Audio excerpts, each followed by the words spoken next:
ሰላም እንዴት ናችሁ? ሮቤል እባላለሁ። አንደኛው የሃውስ ኦፍ ጉራማይሌ ኮፋውንደር ነኝ።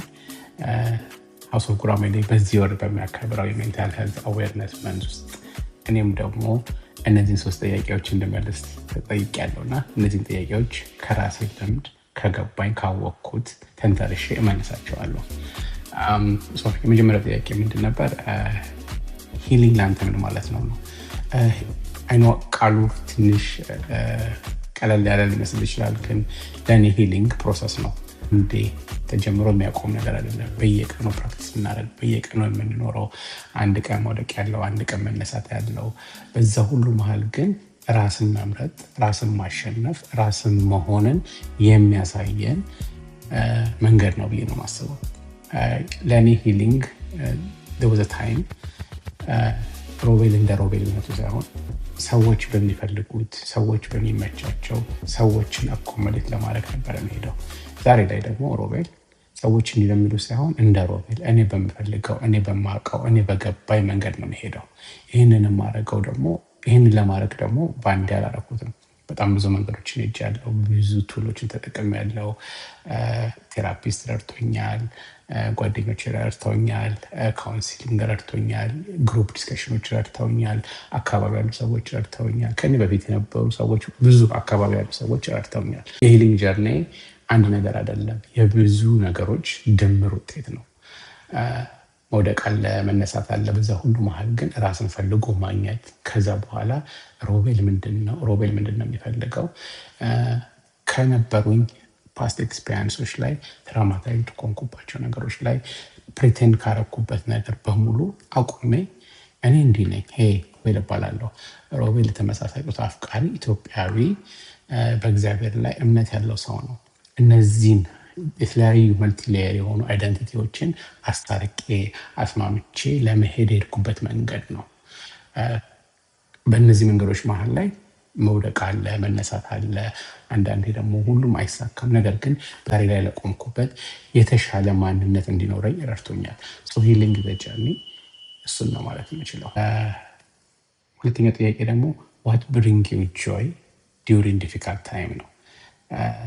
ምንድነው ደስታ ያመጣል በከባድ ጊዜያት ነው በአማርኛ ሲሆን ማለት ነው። አስቸጋሪ ሰዓቶች ሁሉም ሰው ኤክስፔሪንስ የሚያደርጋቸው ናቸው ብዬ አምናለሁ እና እነዚህ በጣም አስቸጋሪ ሰዓቶች ሲያጋጥሙኝ እኔ ብዙ ጊዜ የማደርገው 4 ነገሮች ነው። አንደኛ መጽሐፍ መስማት፣ ኦዲዮም ሊሆን ይችላል ወይም ማንበብ። የማነባቸው መጽሐፎች ግን ብዙ ጊዜ ምንድናቸው? ሰዎች ከችግር ያለፉ ሰዎች፣ የተፈተኑ ሰዎች የላይፍ ኤክስፔሪንሳቸውን ሼር የሚያደርጉበት ላይክ ቴስቲሞኒ የሚሰጡባቸው መጽሐፎች ናቸው። እነዛን ቴስቲሞኒዎች ሳነብ ምን የሚጠቅመኝ እኒህ አሁን ፕሮሰስ ላይ ያለሁት በጣም ስትረስፉል ያደረገኝ ነገር ወይም ሲቹዌሽኑ ሊሆን ይችላል፣ ሁኔታው ሊሆን ይችላል፣ ነገ የተሻለ እንደሚሆን እነዛ ሰዎች አልፎት አይቻለሁ እና ጥንካሬን ይሰጠኛል፣ ሞቲቬሽን ይሰጠኛል። ሌላኛው ደግሞ መዝሙር እሰማለሁ ወይም ጸሎት እጸልያለሁ። በስፒሪቹዋል ጀርኒ ላይ በህይወቴ ላይ እግዚአብሔር አለ ብዬ አምናለሁ። እግዚአብሔር ነው ብዙ ነገሬና ያንን ነገር ለእግዚአብሔር መስጠት፣ ሰሬንደር ማድረግን ተምሬያለሁ። እኔ ኮንትሮል የሌለኝ ነገርን ለአምላኬ ለእግዚአብሔር ይነዋት እኔ የምችለውን አድርጌያለሁ፣ አንተ ደግሞ ተቀበለው ብዬ እሰጣለሁ እና ያንን ሳደርግ ከውስጤ በጣም ትልቅ ደስታ ይሰማኛል። የሆነ ሰው እየረዳኝ እንደሆነ አውቃለሁ፣ ብቻዬን እንዳልሆንኩኝ ይሰማኛል። ያ ነገር በዛ አስቸጋሪ ሲቹዌሽን ውስጥ በሆንም አብሮኝ የሆነ ሰው እንዳለ፣ ፈጣሪ እንዳለኝ ስለምረዳ ደስታን ይሰጠኛል፣ ብቸኝነቴን ያስወጣኛል። ሴምቲንግ መጽሐፉም የሚያደርግልኝ ያንን ነው። ሌላኛው ደግሞ ቅርብ ላሉ ጓደኞች ደውዬ ከነሱ ጋር ኮንቨርሴሽን አደርጋለሁ፣ አወራቸዋለሁ። ከዛም በዛ ላይ እንስቃለን፣ ጆይ እናደርጋለን፣ ብዙ ነገር ይፈጥሩልኛል። እነሱም ያላቸውን ኤክስፔሪንስ ይነግሩኛል እና ከዛ ካለሁበት ሞመንት አስወጥተውኝ ሌሎች ነገሮችን እያወራን እየሳቀን እያሾፈን ቡና እየጠጣን ሊሆን ይችላል፣ ሙቪ እያየን ሊሆን ይችላል። ከዛ አይነት አስጨናቂ ሙድ ውስጥ እንደወጣ ይረዱኛል ማለት ነው። በመጨረሻ ደግሞ ሌላኛው የማረጋው ነገር ምንድነው? ሙዚቃ ሰማለሁ። ሙዚቃ የምሰማው ደግሞ ይሄ የኢትዮጵያ የድሮ ሙዚቃዎች ነው። ልጅ እያለሁ ሳድግ ሰማቸው የነበሩ የድሮ ዘፋኞችን ዘፈን ሰማለሁ እና ያ ምን ያመጣብኛል? ትውስታ ያመጣብኛል እና ትውስታ አሁን ሳስብ ልጅ ሆኜ የት እንደነበርኩኝ ዘፈን የሚያስታውሰኝ ነገር እያሰብኩኝ ካለሁበት በጣም አስቸጋሪ ሞመንት አውጥቶኝ ልጅነቴን ያስታውሰኛል። ያንን ቀናቶች ያንን ሞመንቶች አስታውሳለሁ እና ያንን በማድረግ ሌላኛው በጣም አስቸጋሪውን ጊዜ የማልፍበት ቱሌ ነው። ይሄ ነው እንግዲህ እኔ እነዚህ ዲፊካልት ቀናቶችን የማልፍበት መንገዴ ማለትም ሶሉሽን ማለት ነው። ደስተኛ እንዲያደርጉኝ ወይም ለመሆን የምሞክረው ከዛ አስቸጋሪ ሲቹዌሽን ላይ ትንሽ ጊዜ ነው ትቼ የማደርገው ነገር ያንን እናወራችኋለሁ። ሶስተኛው ጥያቄ ደግሞ ምንድነው? ወይ ዱ ፊል ዩ ቢሎንግ? ይሄ ጥያቄ ቲንክ በጣም ከባድ ነው፣ በተለይ ለኩዌር ኢንዲቪጁዋሎች። ምክንያቱም በእኛነታችን ራሳችን ሆነን ፊት የምናደርግበት ብዙ ቦታ የለም። ስሩ ታይም ነው ቢውልድ የምናደርገው።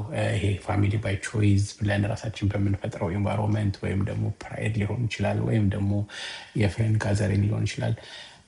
ኦተንቲክ የሆነውን ማንነታችንን ኤክስፕረስ የምናደርግበት ራሳችንን ሆነ ምንም ፕሪቴንድ ሳናደርግ የምንሄድባቸው ስፔሶች በጣም ትንሽ ናቸው። ያው ድሮ የምችለው ሁሉ ሞክሬያለሁ የተለያዩ ቦታዎች ላይ ፊት ለማድረግ። አሁን ላይ ግን እኔ ፊት የማደርገው ዌር አይ ቢሎንግ ከፋሚሊ ባይ ቾይዝ ብዬ ካልኳቸው ጓደኞቼ ጋር፣ ከላይፍ ፓርትነሬ ጋር ወይም ደግሞ የተመሳሳይ ጾታ አፍቃሪ ኢትዮጵያውያን ብቻ ሳይሆኑ የተቃራኒ ጾታ አፍቃሪ ኢትዮጵያውያን ሆነው ጓደኞች የሆኑ ሰዎች፣ እኔን በእኔነት የተቀበሉኝ ሰዎች ቦታ ላይ አይ ቢሎንግ ዜር። አሁን ደግሞ እዚህ ያለሁበት ሀገር አሜሪካ ላይ የኩዌር ስፔሶች ላይ፣ የኢሚግራንት ስፔሶች ላይ፣ ኢቨን ኢትዮጵያ ስፔሶች ሆነው ሁሉንም ዌልካም የሚያደርጉ ቦታዎች ላይ እኔን ፕሪቴንድ ሳላደርግ የሚሄድባቸው ቦታዎች አይ ፊል አይ አም ቢሎንጊንግ ዜር እላለሁ። እና የኔ የላይፍ ጀርኒ ይሄ ነው። ቢሎንጊንግ ከባድ ቢሆንም ለቢሎንጊንግ ግን ስራ ያስፈልገዋል ብዬ አምናለሁ። በተለይ እንደ ኩዌር ኢንዲቪጁዋል ቀላል ስላልሆነ ለራሳችን ግሬስ ሰጥተን ካይንድ ሆነን ለራሳችን በጊዜና በፕሮሰስ የሚመጡ ቦታዎች ናቸው ብዬ አስባለሁ። ሶሻል ሚዲያ ላይ ሊሆን ይችላል። ለምሳሌ ቲክታክ ላይ የኮሚኒቲያችን ግሩፖች አሉ።